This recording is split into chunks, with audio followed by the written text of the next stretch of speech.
ఈ రెండేళ్ల పరిపాలనలో భారతదేశ చరిత్రలో 29 రాష్ట్రాల్లో స్వతంత్ర భారతదేశ చరిత్రలో ఎక్కడా జరిగిన విధంగా తెలంగాణ రాష్ట్రంలో అభివృద్ధి సంక్షేమం ముందుకు పోయిన విషయం నేను మీ అందరికీ మనవి చేస్తున్నా.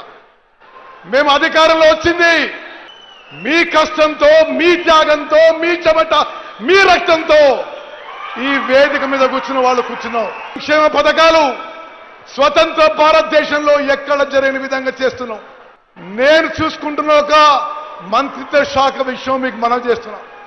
భారతదేశంలో 29 రాష్ట్రాల్లో ఎక్కడా లేని విధంగా ముఖ్యమంత్రి రేవంత్ రెడ్డి గారి నాయకత్వంలో తెలంగాణలో అందరికీ ప్రతి నెల ఉచితంగా మంచి క్వాలిటీ 6 కిలోల సన్నబియ్యం ఇస్తుంది.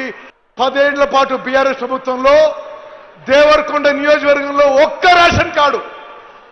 రేషన్ కార్డు కూడా ఇవ్వలేదు.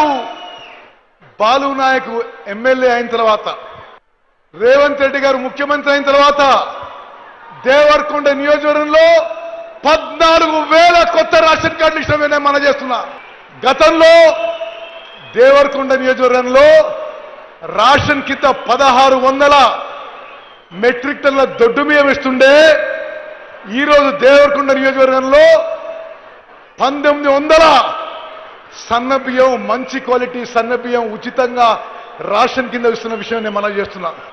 తప్పనిసరిగా ఈసారి శాసనసభ ఎన్నికల కంటే ముందు ఎస్ఎల్బీసీ టనల్ పనులు పూర్తి చేస్తామని చెప్పి సభాముఖంగా మరి రేవంత్ రెడ్డి గారి సహకారంతో, వారి చొరవతో ఎస్ఎల్బీసీ టనల్ పనులు పూర్తి చేస్తామని చెప్పి